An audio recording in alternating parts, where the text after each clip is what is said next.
Qu'est-ce que tu as adapté globalement, on a un peu vu que tu avais repensé ta vision sur les courses et comment tu organisais ton calendrier. Est-ce qu'il y Mhm. a d'autres choses significatives et peut-être pour les gens qui connaissent un petit peu moins éclairés sur c'est quoi les grosses phases, comment on prépare un UTMB, voilà, les différents blocs et étapes qu'il peut y avoir et toi éventuellement ce que tu as pu amener comme ajustements ou gains marginaux dans ta préparation.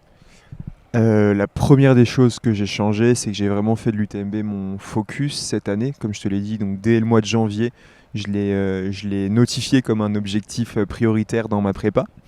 Et à partir de là, bah, j'ai construit autour de cet objectif. Donc j'ai eu un hiver très consciencieux, assez loin des dossards, assez loin des compétitions, où j'ai fait beaucoup de ski, j'ai fait beaucoup de dénivelé pour développer ce qu'on appelle l'endurance de force, mais aussi pour essayer de minimiser la charge mentale. Pas de dossard, donc qui dit pas de dossard dit pas forcément l'obligation de créer un pic de forme, et dit en fait plusieurs semaines qui s'enchaînent en fait avec la même charge d'entraînement. Donc j'ai vraiment construit une grosse base foncière. C'est facile d'être constant. Franchement, quand on s'entraîne dans ce genre de cadre-là, avec un sport qui est aussi génial que le ski, et des copains qui sont aussi cool que les miens, c'était assez facile, pour pas dire très facile. Et ensuite, petit à petit, j'ai remis de la course à pied très progressivement. À partir de février-mars, j'ai fait plus un travail très qualitatif. Je courais peu, mais j'ai essayé de faire des séances qualitatives sur la piste, tu vois, à plat, dans l'idée aussi de préparer un petit peu la Saint-Élion. Et après, donc au printemps, j'ai complètement basculé vers le trail avec une course de prépa qui était la Maxi Race, qui était, comme on l'a évoqué hier, un très joli point de passage.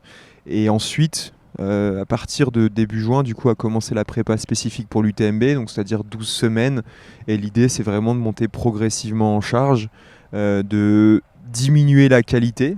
Donc, voilà, diminuer le nombre de séances intensives par semaine, mais d'augmenter le volume, pour arriver, tu vois, à S-5, S-4, S-3 sur des semaines autour de 150, 170, 180, 200 km par semaine.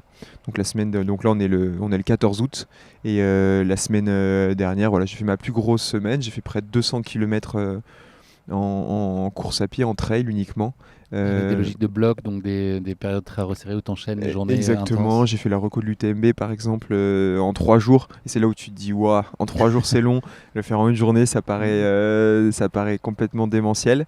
Et puis j'ai enchaîné, tu vois, 2 3 jours après par une course de prépa, justement pour un peu finir et remettre un peu de l'intensité. Donc là c'est la phase de volume, tu vois, des gros blocs. Demain j'ai à nouveau un dernier petit bloc à S-2 semaines et demie, où je fais 4 jours, à nouveau un peu plus dense, avec une dernière grosse sortie, tu vois, de 50-55 km et 4000 mètres de dénivelé positif. Le lendemain, 40 et 3000, je pense.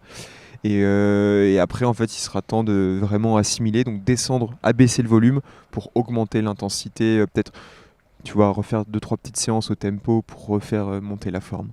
C'est une période que tu gères bien, la redescente, là, quand il faut un peu réduire l'effort et la période d'affûtage, ou psychologiquement c'est compliqué. Non, clairement, moi je le vis plutôt bien parce que, bah, tu le sais, j'ai un double projet.